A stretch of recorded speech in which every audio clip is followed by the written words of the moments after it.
I'm not particularly well again in the old noggin, and it kind of came to a head this weekend. So if I was a bit short with people, or angry or less patient than usual this weekend, I apologise. I'm sorry. I just ran out of road. I thought I was coping with it and keeping it all under control, but apparently that's not the case. The heat doesn't agree with me. I don't sleep properly when it's hot, and that has a massive knock-on effect. It's the anniversary around June, July time of when I got my diagnosis. Summer's always hard for me in terms of mental health, like reverse SADS. I don't know. I think that's a thing. But I always find the summer particularly difficult. And I'm tired, man. so fucking tired of doing what I consider to be the right thing pretty consistently, and then getting shat on and demonized for it. I'm tired of having the same debates and the same discussions. I'm tired of being misunderstood when I put so much effort into being clear. I'm tired of the censorship. I'm tired of the lies. I'm tired of every time I meet someone new, I have to navigate all the bullshit that they've heard about me that's untrue, and this keeps happening. I'm just tired, man. So fucking tired of it all. And there is no solution. There's no way out that keeps your moral and ethical structure intact and defuses the bullshit. There's just no way of doing it. And I'm tired of having the same arguments, even with people that I call friends. Definitional arguments and so on. People, I expect better of people who are my friends. Perhaps it's unfair of me. Probably is unfair of me. But when I have to continually redefine terms in a way that I already have the same argument over and over again, and when I feel that my position is not being respected, it's aggravating. Normally I'll try and take that with as good grace as I can muster, but like I say, I ran out of road and did not conduct myself in the manner to which I would prefer this weekend. So again, I'm sorry. I don't want this to be a pity party, though. Life gives you lemons. Make YouTube content out of it. Basically, I want to talk about an uncomfortable truth that came to me while I was pondering, apologising, and coping with mental health issues.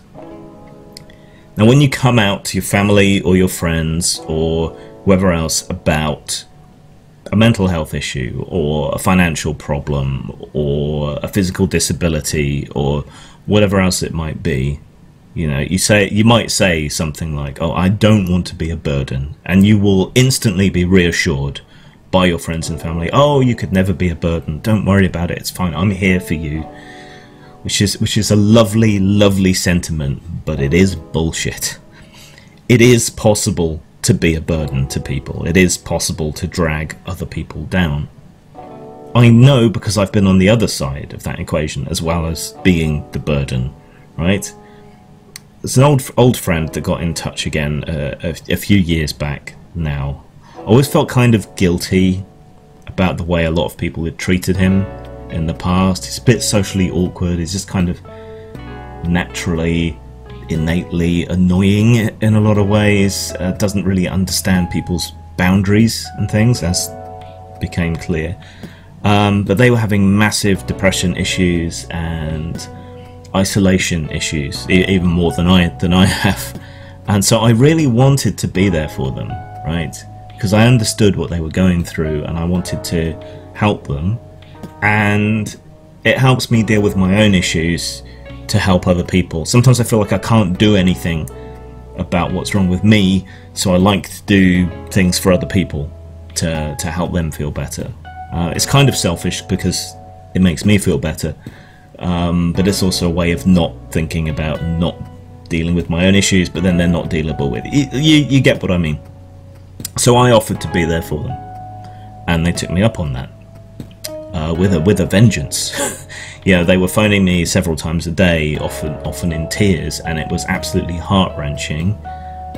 But after about, I think, 2 months of this, I couldn't take it anymore. It was dragging me down. I had no energy left to deal with and cope with my own issues, and they were pulling me down into that black pit that they were occupying and that I knew so well. So out of sheer self-preservation, I had to say, I'm sorry, I can't help you anymore. I'm having a hard enough time dealing with my own shit. And I felt absolutely terrible, but there was nothing for it. But the point is, right, you can be a burden. It's possible. It's true. And however much people might reassure you that you're not, that they'll always be there for you and whatever else, if you do continuously reach out to them when you're feeling shit, when you're feeling down, when you're feeling desperate, eventually you're going to wear out your welcome. Every day I have at least one moment where the thought comes through my head, I just want to fucking die. Every day, right? Even when I'm feeling quite well and good and coping with it. Usually, you know, a couple of deep breaths and that goes away. But if I reached out to people every time I felt shit, I would rapidly run out of people who were willing to help, who were willing to listen, and a lot of the time it would be crying wolf, right?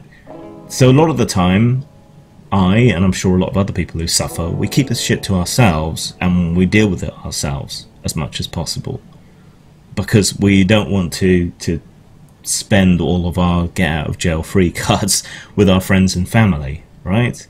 We want them to be there when we really need them. And it's hard, right? And it is true that you can be a burden, that you can drag people down. I don't really know what the solution is here. I mean, it's a lovely lie to be told, but it is a lie, right? It is a nice sentiment, and I'm sure you mean it in the moment. But, you know, after the third phone call at 3 AM with someone sobbing, drunk or whatever else, you know, just wanting to fucking die, yeah, that welcome gets worn out. So I guess if you're a sufferer, manage it, limit the number of times you call people, save it for when you really need to, and spread the burden amongst people who've offered to help you out, or been willing to listen, or whatever else the case might be, so that it's not just one or two people that have to put up with you. And on the other side, if you're friends with someone in a situation like me, or if your family has someone in it who's in a situation like me, spread it amongst yourselves too, right? Say, I think they're having a hard time, why don't you talk to them? I've been shoring them up for a while, you know, it's kind of like your turn, almost, yeah? That way, you're not going to get resentful, or you're less likely to get resentful.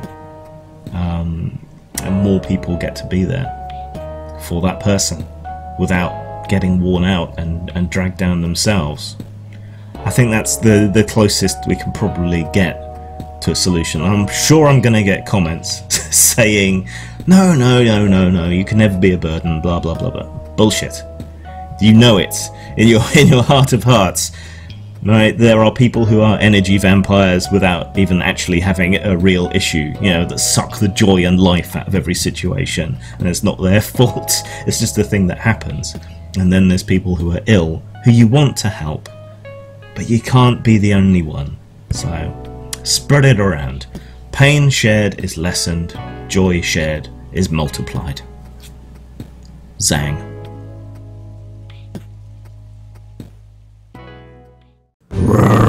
Said the grinder as it chewed its way through Alice, from the crown of her head all the way down to her toes. It ate the lot of her, unfussy, snout to tail, and cleared its plate. It gnashed its way through her dress, her pinafore, her shoes, and her unmentionables, It chewed her hair, devoured her scalp, gobbled up her arms, wolfed down her legs, gorged itself on her torso, noshed on her skin, and gulped her down without so much as a burp to show for it.